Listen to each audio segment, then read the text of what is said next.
Welcome back to the PreVetted Podcast, where we spotlight extraordinary people and remarkable talent reshaping our world. Our guest today is Ben Seidl. He's the co-founder and CEO of AutoLane. AutoLane is a company building the operating system for curbside autonomy. Hello, Ben. How are you doing today? Hi, Federico. I'm doing great. Thanks so much for having me. This is exciting. Great. Yeah, I'm happy to have you here. So let's talk a little bit about AutoLane. How you came up with the idea of AutoLane, and what are you guys doing at AutoLane? Yeah, so the origin story has to do with the fact that I bought a new Tesla last year, 2024 Tesla, and previous to that, this was August of last year, so about a year from next week. Previous to that, I had no experience with autonomous vehicles, self-driving cars, automotive in general. But my brother-in-law highly recommended a Tesla and said that the self-driving features that it had were amazing, and that he thought it was the best car in the world. And so I kind of took his word for it and bought one of those sight unseen. And the first day that I got it and started using the full self-driving features, I was astounded. And it became really clear to me quickly within the day, honestly, that this was the future of mobility and transportation, and that this technology would be ubiquitous. It would be in every brand new car in the future, or in most. All OEMs, Toyota, Ford, GM, would clearly be selling a similar type of technology in their new cars in the future. And so I kind of became obsessed with the idea that if this is the future of automotive, meaning your car can drive you around, it could drive itself around, how is that going to change the world? How is that going to change our cities, our consumer behavior, our lives? And that was kind of the rabbit hole that I spiraled down, thinking about the second and third order effects of personally owned autonomous vehicle features, and started building AutoLane kind of based on that experience. Interesting. So what you're thinking, with AutoLane is to provide the operating system for different type of autonomous vehicles, from mobility to also pickup services and delivery of services, right? Yeah, very much focused though on the idea that these vehicles are already, I mean, if you look at Waymo, I know you're in San Francisco, you look at Waymo, go to the Presidio, it's like all autonomous vehicles driving people around. And so Right. autonomy is already here from the ride hailing perspective. And if you look at the market share statistics of ride hailing in San Francisco today, Waymo has actually passed Lyft in most estimates. Really? So there are more Waymo rides happening in San Francisco than Lyft rides, which is astounding. And that's happened very quickly. And still with a very small fleet. Waymo has, I believe, like around 300 vehicles in the Bay Area. And with 300 vehicles, they've been able to do as much market share transactions as Lyft has been able to do this year. So you're in a really interesting place where autonomous ride hailing is already starting to dominate. I mean, it is moving very quickly and taking a sizable portion of the market. But what you're not seeing is any impact yet on the delivery or logistics side of mobility. And that's mostly where my head went to. This is my second venture-backed startup that I've built, and my previous one was called Neighborly. I built that for 6 years between 2016 and 2022. It was based in the Bay Area. And really the idea with Neighborly was that we have all these vacant storefronts in places like Los Angeles, San Francisco, New York, and we don't use retail storefronts in the same way. Most entrepreneurs, start first with an online business or an e-commerce business, and if they get really confident or bullish, they'll maybe lease a storefront, but leasing a storefront is no longer, a requisite to opening a business. And so given that we've got all these vacant storefronts, and I kind of looked at that same situation as I have with AutoLane to say, like, wow, we have an amazing asset here that we don't use to its fullest potential. And so how do we make a marketplace around that? And so I built Neighborly up to about 43 locations, I think we had at the peak. And by doing that, I really got to understand the retail world and got to got to work with some of the top property owners and real estate companies in the country, like a Simon Property Group or a Westfield or Boston Properties, and those types of large real estate companies who operate, the best malls and shopping centers in the country. They are always looking at how technology changes consumer behavior and traffic patterns and activity on their properties. And so as I was building Neighborly, I got this kind of inside peek into that industry, and it showed me just how intermixed mobility is with retail and real estate. And when Uber Eats and DoorDash started scaling, and you could see how parking lots were being changed and how people were using these properties differently, it was a period of time that allowed me to look at mobility and retail in a way that has helped me understand what to build with AutoLane. You got to plug your computer in. Yeah, I was hearing you, but I had to go and pick up the charge.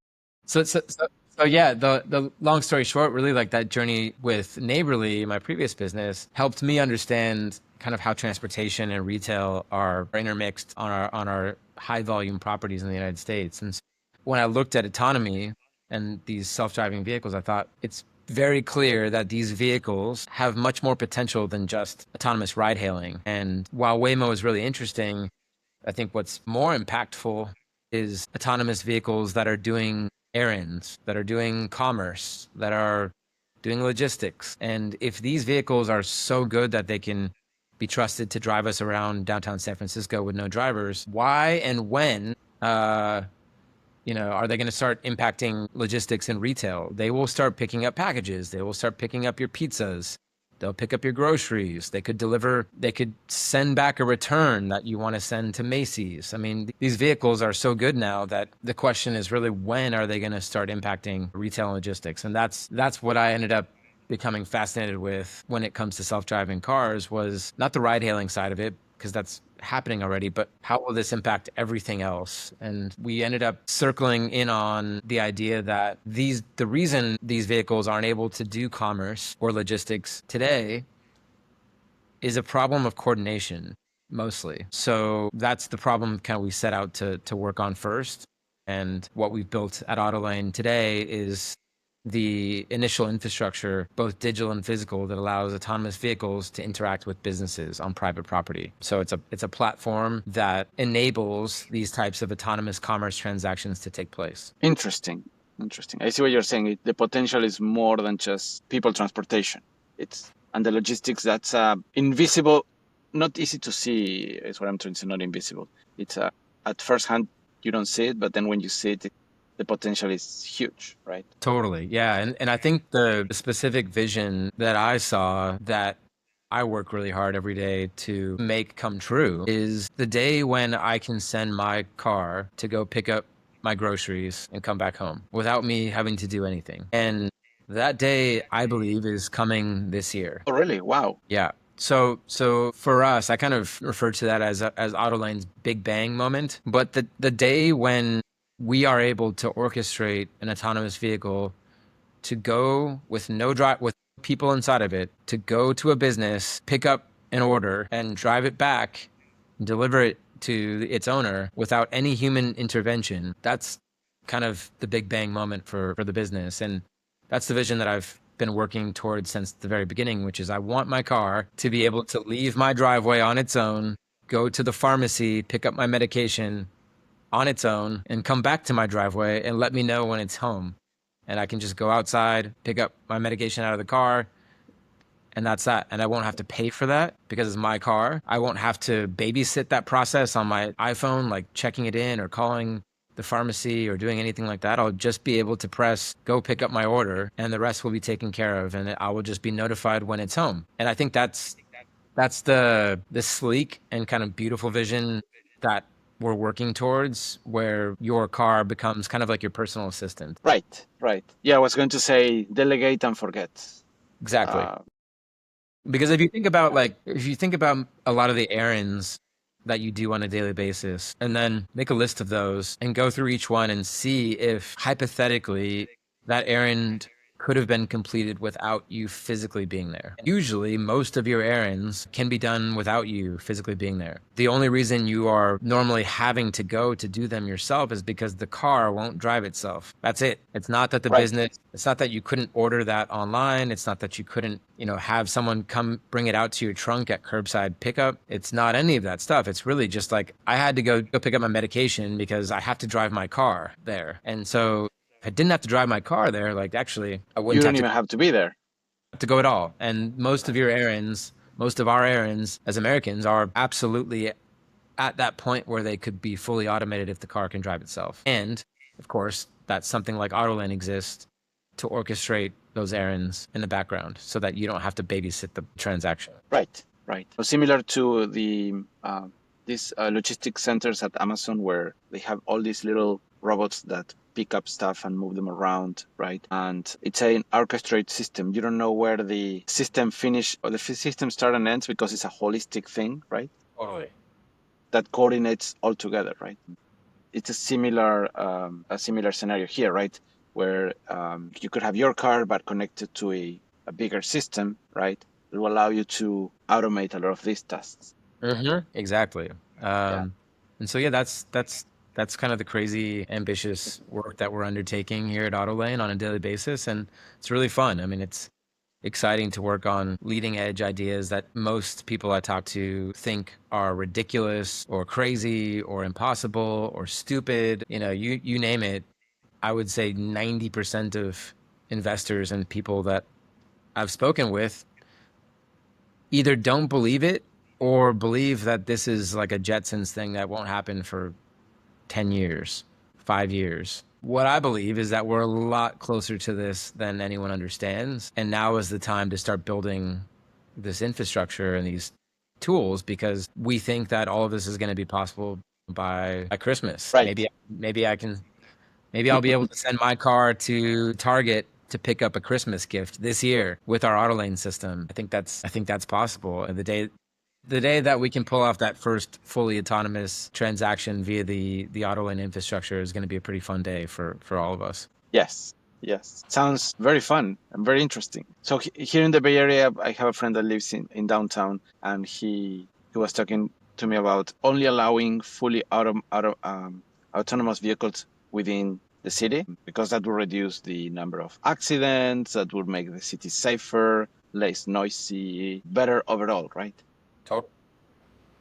And there's another component to that is when you have autonomous vehicles and drivers interacting together, that level of complexity is much higher than when you have fully autonomous vehicles running around. Because Correct. the way they negotiate and everything, it's better than what we humans do, right? Yeah. And I think you touched on a really interesting difference between transportation's past and transportation's future is that transportation's past is all based on the idea that the human driver is able to negotiate with the other human driver in order to mitigate problems or navigate the infrastructure, the roads, and the parking lots. And you've astutely pointed out one of the really big problems with the combination of human drivers and autonomous drivers is that there is no nonverbal or verbal communication between those two entities. If you and I are fighting for a parking spot in the parking lot, I can look at you, you can look at me, you can wave me on, you could flip me off, whatever. But you and I are going to look at each other and use nonverbal or verbal communication in order to negotiate. And that happens all the time in traffic, in parking lots, on freeways, so transportation is reliant upon the idea that humans will add this additional layer of coordination themselves. We will contribute that coordination via our brains and our human interactions. But if you remove that, you've actually removed a core aspect of the system that the system is completely reliant upon to mitigate complexity. And that's why when we look at how autonomous vehicles are interacting on private property today, there's many, many problems that occur with Waymos in particular on private property. They'll show up at a fast food restaurant like a Chick-fil-A and the parking lot's packed and there's human drivers everywhere and there's only one Waymo, and the Waymo is trying to accomplish something like drop off a passenger or pick up a passenger, and it doesn't have precise instructions, it doesn't have precise GPS coordinates, it doesn't have precise rules, and so it makes a non-deterministic decision when it arrives at that Chick-fil-A restaurant, and there's no way for anyone else to impact that decision that it will make. And so you end up in a situation in which if problems are occurring, there's nothing that can be done. The robot is not able to consider 7 different scenarios and go through them and decide based on immediate communication with another human driver which new decision to make. It basically just gives up. If its initial like decision or desire isn't fulfilled, it will just give up. It'll throw its hands up and it will park in a bad place. It will park in an illegal place. It will do the wrong thing. It will clog up the parking lot congestion. There's no decision-making framework for it to go through if it doesn't have exact instructions. And that's what's missing, particularly on private property, is that we haven't yet upgraded our city, national, and private infrastructure for this new technology.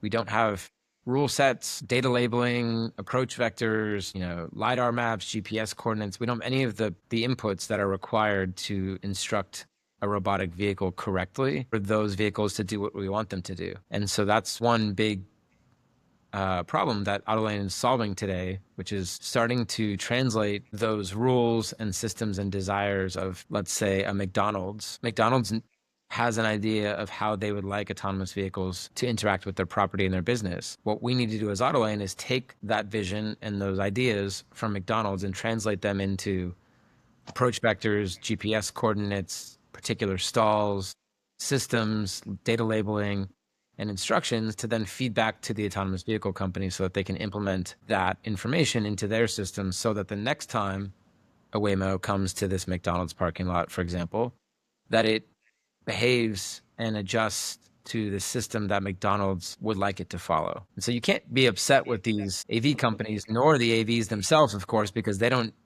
literally don't know any better. And asking McDonald's to do all of this work for every automobile manufacturer and AV manufacturer isn't scalable either. And so that's the major role that AutoLane plays, is kind of the facilitator in between a business like a McDonald's and an AV company like a Waymo to say, McDonald's wants Waymo to behave a certain way on this property. Here's all the data and the instructions that your Waymo needs in order to follow McDonald's rules. And this is private property. It must take place like this. You can't tell McDonald's we're going to do whatever we want to do, and our systems are non-deterministic, and this is private property. And so if you want to enter private property you need to follow the rules of the need to follow the rules of the owner of the property. That's just basic common sense. And so, but translating the basic rules and common sense into code is what AutoLane is doing at scale. And that's going to allow for this orchestration to occur that we know is necessary for this industry of autonomous commerce to even start. That's one of the reasons why we don't see self-driving cars interacting with businesses, because there is no orchestration layer. And so that's you've kind of hit on the really interesting both problem but also opportunity for the future of transportation, which is because you need to give specific instructions to these robotic vehicles. There's also the benefit that these vehicles, if instructed correctly and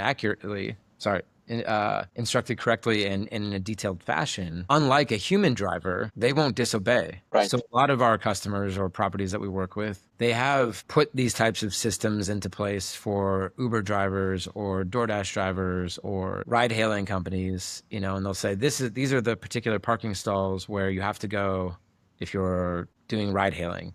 These are the Uber zones. These are the DoorDash driver stalls. Here's how DoorDash drivers are supposed to park. Here's how they're supposed to interact with our property. Sometimes they'll make signs, they'll do all types of things to basically instruct human drivers how to interact with their businesses on their property. But while they do all that work, usually the human drivers will still do whatever they please, and they'll disobey if they want to, and they'll park wherever the hell they feel like it. A DoorDash driver is not gonna follow a sign, because why? They don't care and they don't have to. If there's an easier way for the DoorDash driver to do it, to get the job done faster, to make it more convenient for them, to make more money. The DoorDash driver is going to do what's in the best interest of the DoorDash driver. And I don't think anyone should blame that driver.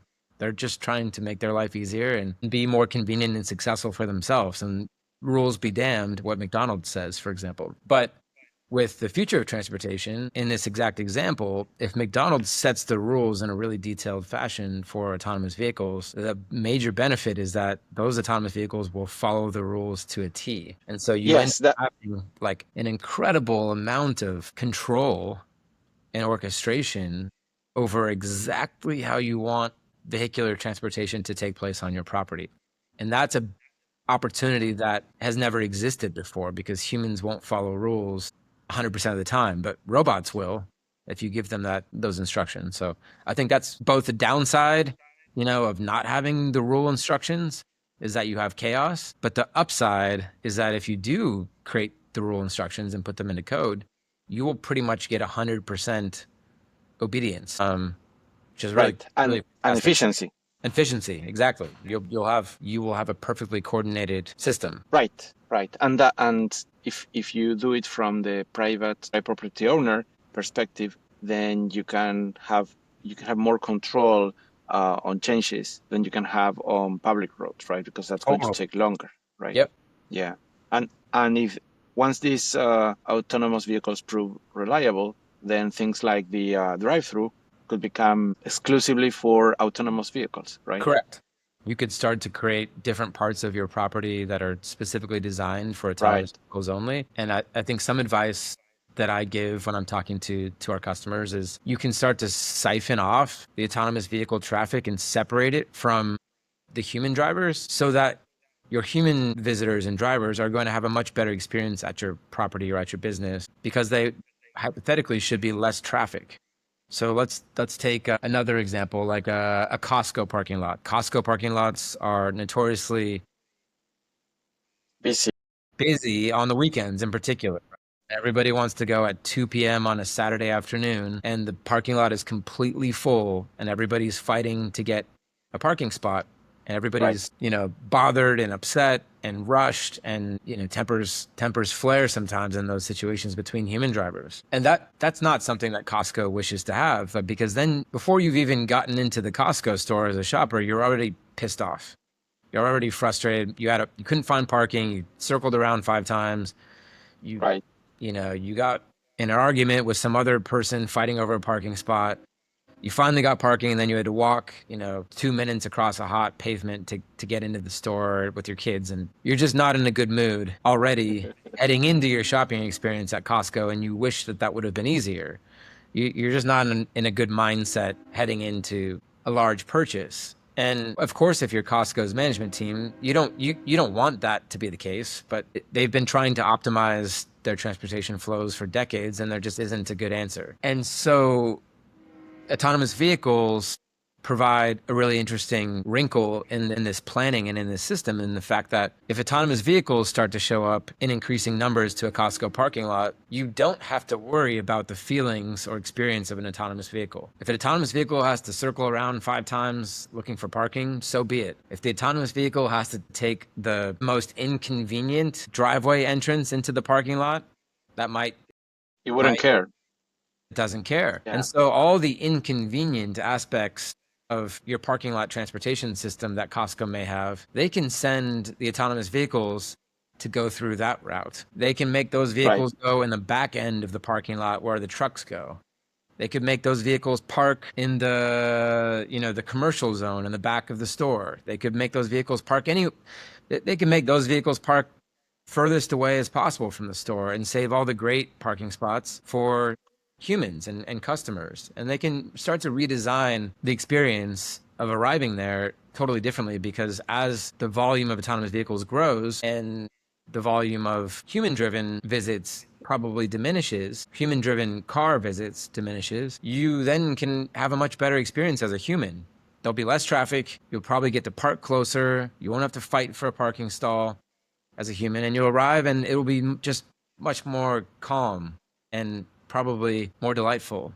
And that's great. And that's, I think, in general, like where I hope that we go as a society and as a culture with this technology, not just autonomous vehicles, but AI in general, we should be leveraging this technology in order to make our lives better and less stressful and more convenient and more effective and Right. more efficient and all these different ways in which technology can improve our lives. That's what we should be using the technology for. And will it have an impact on delivery jobs? Probably.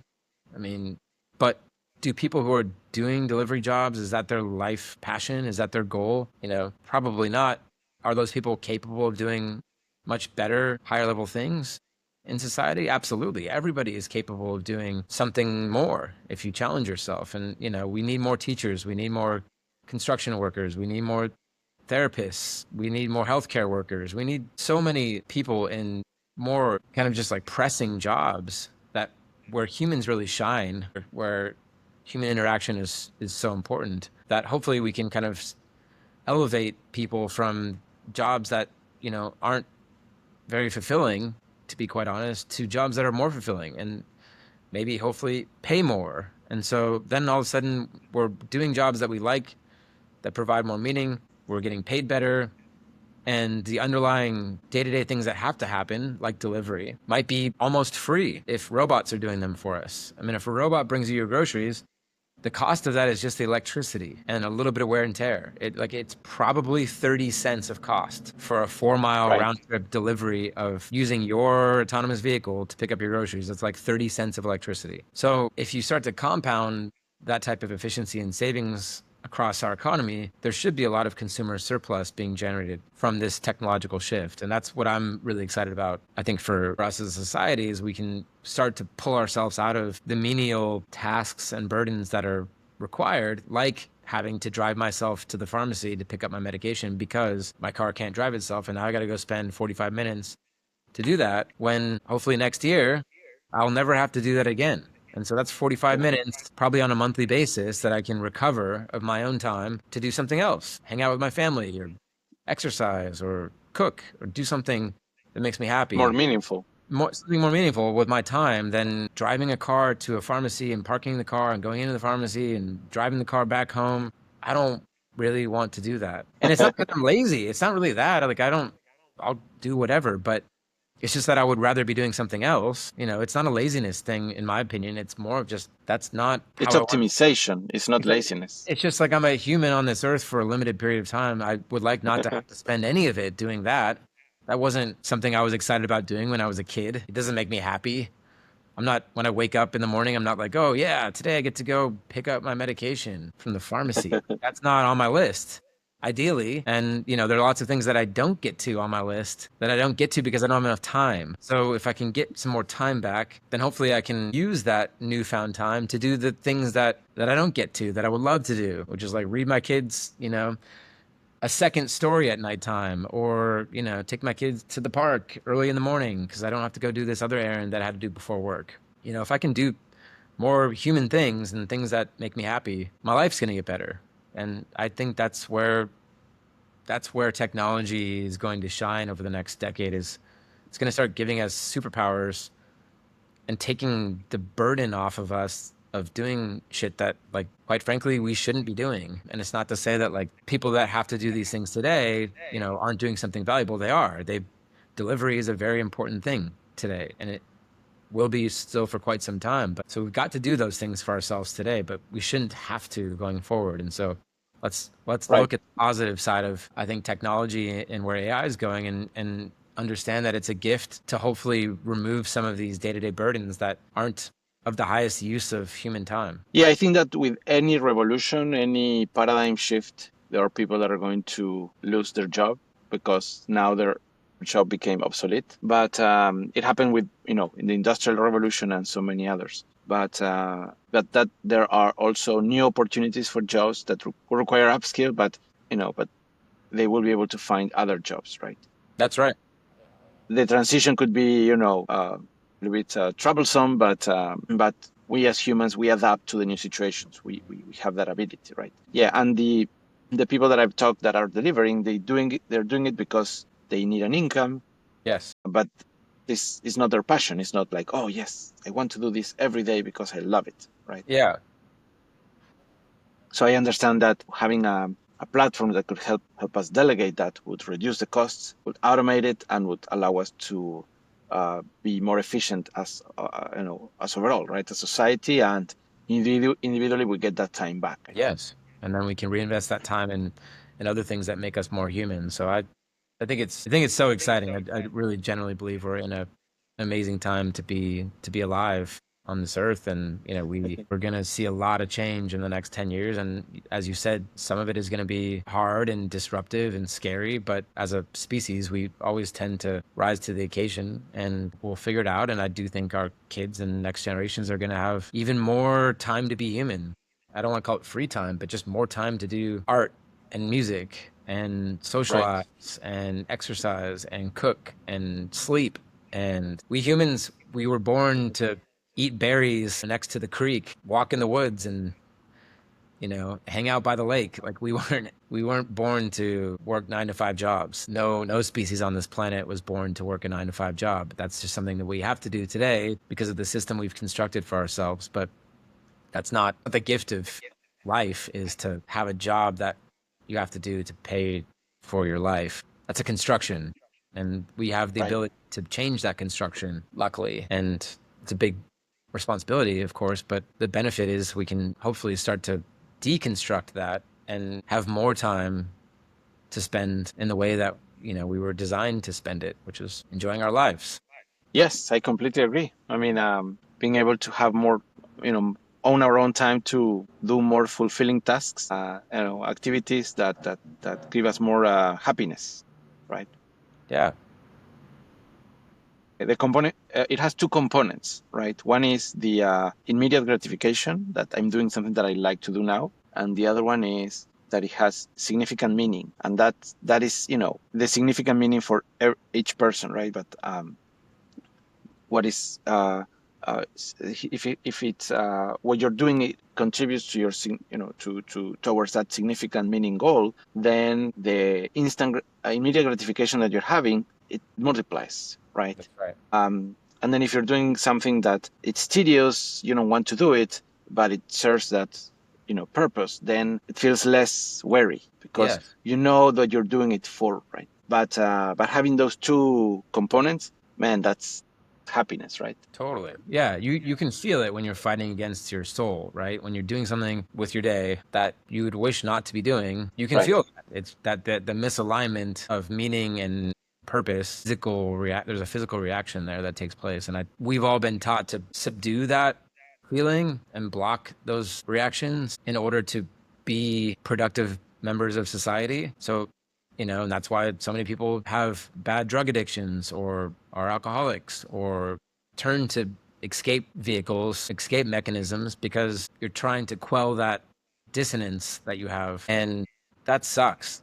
Like self-medicating to quiet your own internal dissonance of you're doing something all day long that doesn't make you happy or doesn't give you meaning or fulfillment. And the only way you feel like you can overcome that negative emotion or that sadness, I suppose, is by escaping into TV or doom scrolling or alcohol or whatever addictions that we have, escaping into something in order to avoid the deeper realization that you're trying to escape because you're acknowledging the fact that you're doing things that aren't making you happy, and you're going to have to do them again tomorrow and next month and next year in order to pay your rent and in order to pay Right. your medical insurance in this country, in order to put food on your table and take care of your kids. You're going to go have to do things, most likely, that you would wish not to do. You would rather do something else today, but you have to go do these things because that's how our society is constructed. And that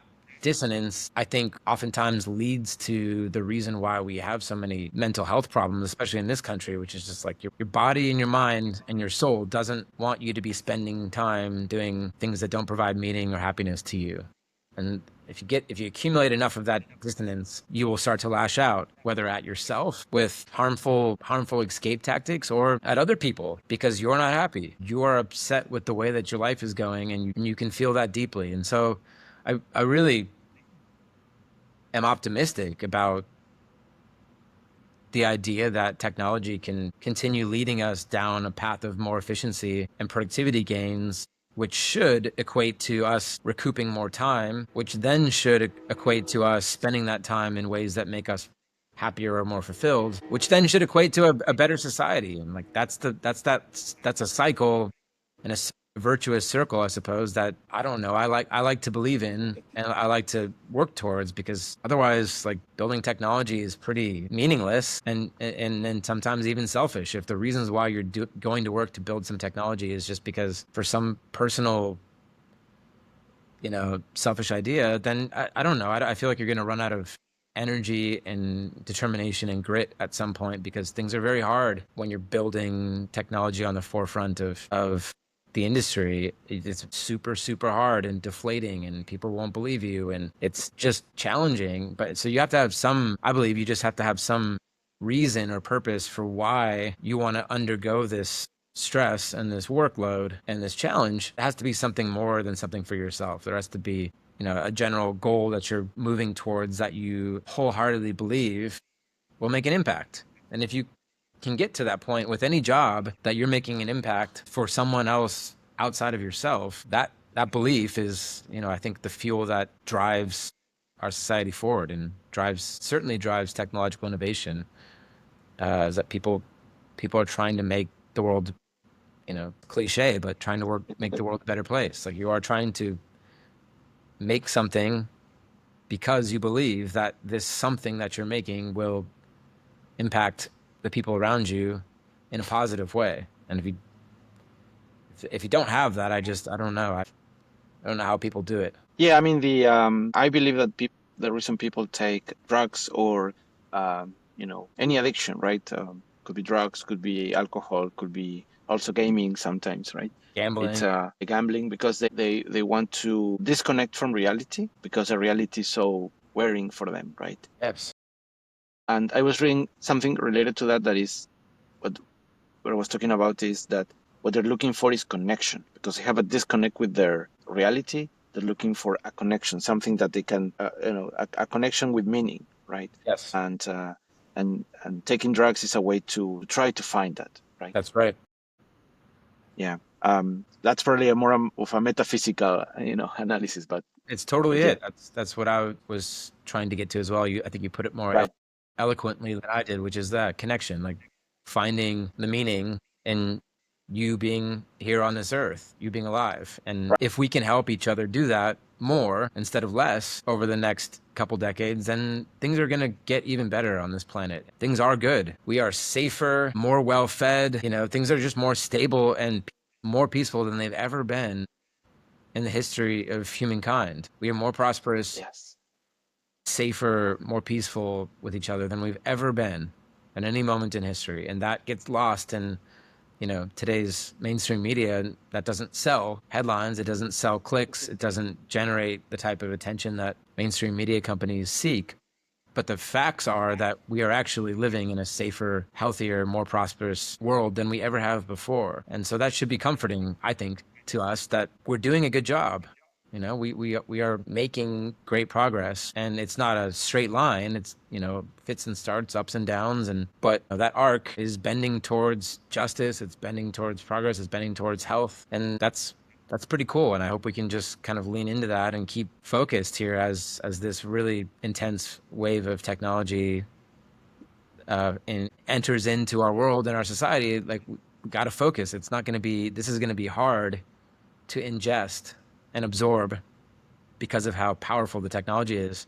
But I do think if we are thoughtful, if we're smart, if we're dedicated, if we work hard, if we take care too, if we're thinking about all the ramifications of these things that we're building, and then we're gonna be even better off. And I do see us, as at least in the United States, I do see us taking it seriously. I do see us being thoughtful about the ramifications of these things. And I do see enough leaders, in my opinion, that are understanding the second and third order ramifications of these tools and these systems and these ideas, and not just throwing them out without any regard to humankind or any regard to disruption of society. People are thinking deeply about these issues, and that's comforting to see, that we're not just going willy-nilly with releasing these tools and concepts into society. We're taking our time to study them and making good, thoughtful decisions with groups of leaders and organizations and governments who should have a say in how this stuff is rolled out. Yes, yes. I think you painted a beautiful vision of where we're going, a beautiful vision of, not vision, but, picture of where the world is, because I agree that, the world is better than what we're ought to believe by the media. Um, and, and yeah, I think that there's been a lot of hope in a lot of people. So I'm happy to hear and share your hope, because I think that there is a lot of potential for us as a society to do better. And we're in a really great position if you compare historically, and we have the potential to become better. I think AI is going to help us facilitate this change so we can have more time to do more meaningful activities and become a better person. I love it. Well, this was an amazing discussion, Federico. Thanks for inviting me on the PreVetted podcast. It was awesome to be here. And yeah, I would assume we'll talk again someday in the future. This probably isn't the last time we'll have a chat. So it's Yeah, great. absolutely. Thanks for having me. Yeah. Thank you, Ben, for being here, and I'll ping you before Christmas to see if, You're gonna hold me you to know, that. All right. I will ask you, like, what did you get autonomously, right? Sounds good. All Awesome. right. Thank you. Have a great day. Take care. Bye.